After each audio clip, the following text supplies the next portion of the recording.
Hello, चलिए आज के वीडियो में डिस्कस करते हैं ये सिंपल सा सम। देखिए फिगर तो दिया हुआ है और कुछ इन्फॉर्मेशन भी है। तो चलिए पहले देख लेते हैं क्या दिया है। दिया गया है कि AB is parallel to CD is parallel to EF। That means AB जो है वो CD को पैरेलल है और वो पैरेलल है EF को। दैट मींस हमें तीन पैरेलल लाइंस दिए गए हैं। तीन पैरेलल लाइंस दिए गए हैं, कुछ याद आ रहा है? तीन पैरेलल लाइंस दिए हैं तो देखिए ट्रांसवर्सल है क्या यहाँ पे? कोई लाइन जो इन्हें इंटरसेक्ट करे तो आप बोलोगे हाँ हाँ हाँ, एक लाइन है BF और एक लाइन है that is AE। That means यहाँ पे तीन पैरेलल लाइंस एंड दो ट्रांसवर्सल है। तो जब भी तीन पैरेलल लाइन और दो ट्रांसवर्सल रहेगा, कुछ याद आ रहा है, कुछ प्रॉपर्टी है तो आप बोलोगे हाँ, property of three parallel lines and their transversal, जो हमने ऑलरेडी डिस्कस किया है। अगर आपने वो वीडियो नहीं देखा है जरूर देख लेना, उसका लिंक मैंने डिस्क्रिप्शन में दिया है। तो मैं ये तो समझ गया कि यहाँ पे हम यूज कर सकते हैं प्रॉपर्टी। चलिए देखते हैं।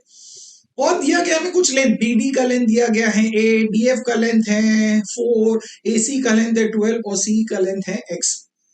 और बोला गया है फाइंड X। दैट मींस आप बोलोगे X तो हम फाइंड कर सकते हैं प्रॉपर्टी यूज करके।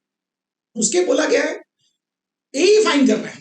तो AE कैसे मिलेगा? आप बोलोगे AE is nothing but AC plus CE। एक बार हमें X की वैल्यू मिल गई, दैट मींस हमें CE मिल गई है। दैट मींस हम AE फाइंड कर सकते हैं। तो बहुत इजी है। तो चलिए सबसे पहले यूज क्या करना है? प्रॉपर्टी यूज करना है। कौन सा? Property of three parallel lines and their transfer. तो चलिए उसका यूज करते हैं, बट उसे लिखना आता है ना प्रेजेंटेशन। तो सबसे पहले क्या लिखेंगे? तीन पैरेलल लाइंस का नाम लिखेंगे। तो हम क्या लिखेंगे? Segment AB is parallel to CD is parallel to EF। तो तीनों पैरेलल लाइंस लिख दिए। इनके ट्रांसवर्सल्स का नाम लिखना जरूरी है। दैट मींस हम लिखेंगे on transversals AE and BF। यहां पे अब हम इंटरसेप्ट्स के रेशियो को इक्वल लिख सकते हैं। अब कौन सा? अगर हम AC अपॉन C लिखते हैं तो हम लेते हैं AC अपॉन C। इन दोनों इंटरसेप्ट्स का रेशियो अगर हम लेते हैं तो वो किसे इक्वल है? आप बोलोगे उसके करस्पॉन्डिंग इंटरसेप्ट्स के रेशियो को इक्वल है। करस्पॉन्डिंग मतलब AC का करस्पॉन्डिंग BD और CE का करस्पॉन्डिंग DF। दैट मींस हम यहाँ पे दूसरा रेशियो क्या लिखेंगे? BD upon DF। Very good. तो चलिए वो लिख लिए। तो इसका रीजन लिखना जरूरी है। क्या है? Property of three parallel lines and their transversals. तो चलिए ये लिख लिया। अब क्या करना है? सिर्फ वैल्यू सब्स्टिट्यूट करना है।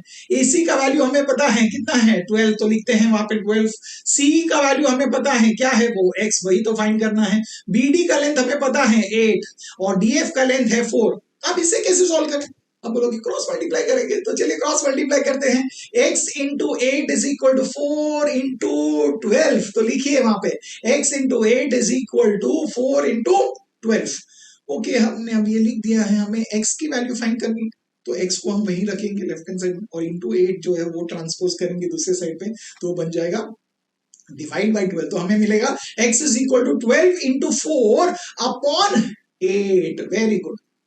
अब यहाँ पे कुछ कैंसिलेशन आप बोलोगे बहुत इजीली कर सकते हैं। आप बोलोगे हाँ, 4 1s are 4 2s are 2 and 12 cancel होगा। 2 1s are 2 6 are। That means हमें X की वैल्यू मिल गई है। सो X की वैल्यू कितनी है? X की वैल्यू है 6। ओके, फर्स्ट पार्ट कंप्लीट हो गया। नेक्स्ट क्या फाइंड करना है? सम कंप्लीट है बिकॉज हमें बोला गया AE का लेंथ फाइंड करना है। अब हम AE का लेंथ फाइंड कर सकते हैं। तो हम लिखेंगे AE क्या है? It is AC plus CE। तो हमने लिखा AC प्लस CE। इसका रीजन क्या है? इसका रीजन है A dash C dash E। तो चलिए वो लिख लेते हैं। अब वैल्यू सब्स्टिट्यूट कीजिए। AC का लेंथ कितना है? 12। CE का लेंथ कितना है? 6। That means it is 12 plus 6। Very good. So 12 plus 6 लिख दिया। दैट मींस हमें मिला है AE का लेंथ है 12 प्लस 6 दैट इज 18। 18 क्या सेंटीमीटर दिया है? नहीं। दैट मींस हम लिखेंगे 18 यूनिट्स। और हमें सम मिल गया। मुझे बताइए क्या ये सम इजी था? अब समझ आया? तो हम जब सम पढ़ते हैं, गिवन पढ़ते हैं, तो हमें कुछ ना कुछ प्रॉपर्टी स्ट्राइक होती है। तो कैसे वो समझ आना चाहिए। तो गिवन को ध्यान से पढ़िए, फिर रिलेट कीजिए, फिर हमें समझ में आएगा कि हमें कैसे यूज करना है। तो ये समझ आ रहा है? अच्छा भी लगा है तो वीडियो को लाइक कीजिए। और आपको इस चीज का, इस पैटर्न का, जिससे हम पढ़ रहे हैं, जिस पैटर्न से हम पढ़ रहे हैं, कॉन्सेप्ट पढ़ रहे हैं, उस पे सम्स कर रहे हैं, वो भी सिंपल, उसके बाद मिडिल रेंज और उसके बाद ब्यूटीफुल सम्स कर रहे हैं, ये अगर आपको समझ आ रहा है, अच्छा लग रहा है और इससे अगर आपको मैथ्स इजी लग रहा है तो चैनल को सब्सक्राइब जरूर कीजिए और आपके फ्रेंड्स के साथ शेयर कीजिए, सो दैट उनको भी ये पैटर्न समझ में आए और पता चले कि मैथ्स को किस तरीके से पढ़ना है और उससे उनको भी इजी लगे। और मैं मिलूंगा आपको नेक्स्ट वीडियो में और एक बेहतरीन सब के साथ। Till then keep learning, keep smiling and keep sharing.